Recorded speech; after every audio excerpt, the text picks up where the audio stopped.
जय हिंद दोस्तों। संसद में चल रहे बजट सत्र के दौरान वित्त मंत्री निर्मला सीतारमण ने फाइनेंस बिल 2025 को पेश किया। इस बिल में एक टर्म काफी न्यूज में आई जिसे कहा गया इक्वलाइजेशन लेवाई, जिसे गूगल टैक्स के नाम से भी जानते हैं।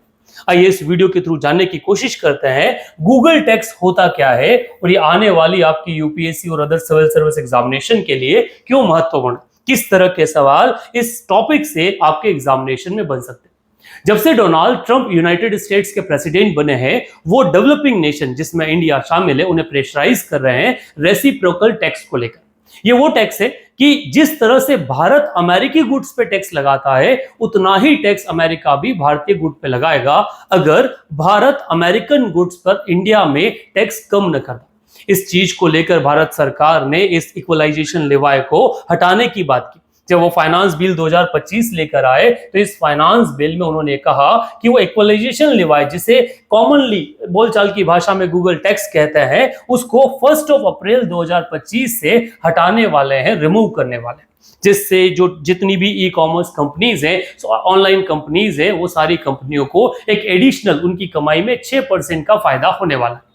अगर इक्वलाइजेशन लेवाई के बारे में बात करें तो वो टैक्स है जो नॉन रेसिडेंट इंडियन कंपनीज है उनके ऊपर लगता है, जिनका हेडक्वार्टर कहीं बाहर है पर वो बिजनेस इंडिया में कर रहे हैं और इंडिया से अर्न कर रहे हैं। फिर वो एडवर्टाइजमेंट के मामले में हो जाए या फिर ई कॉमर्स जैसे अमेजन के मामले।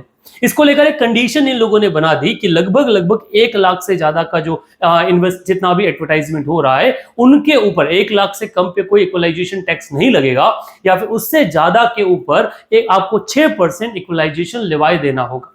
इस टैक्स की शुरुआत वर्ष 2016 से की और जब से इस टैक्स को इंट्रोड्यूस किया गया, डेवलपिंग नेशन अमेरिका इसको लेकर अपना रेजिस्टेंस लगातार कर रहा है।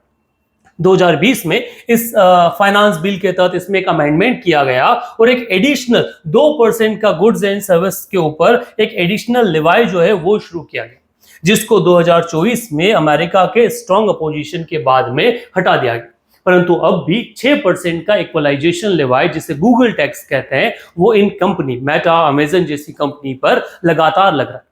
भारत सर में इसके अलावा मींस इकोनॉमिक या इक्वलाइजेशन लेवाई के अलावा एक और कंसेप्ट को इंट्रोड्यूस किया जिसे कहा जाता है सिग्निफिकेंट इकोनॉमिक प्रेजेंस।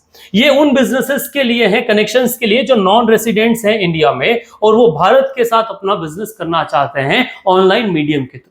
परंतु जिस तरह से अमेरिकन प्रेसिडेंट डोनाल्ड ट्रंप ने इंडिया पर प्रेशर बनाया, इंडिया को अपने कदम पीछे लेने पड़े, क्योंकि भारत अमेरिका के साथ अपने बिजनेस को बढ़ाना चाहता है। अब भारत और अमेरिका के संबंध को लेकर आप क्या ओपिनियन रखते हैं और जिस तरह से डोनाल्ड ट्रंप भारत को धमका रहे हैं उसके ऊपर आपको क्या कहना है? क्या भारत को झुकना चाहिए, अपनी सॉवरेनिटी का परिचय देना चाहिए, या फिर समय के साथ अमेरिका के साथ अच्छे रिलेशंस रखना चाहिए? क्या ओपिनियन रखते हैं? कमेंट बॉक्स में जरूर लिखें।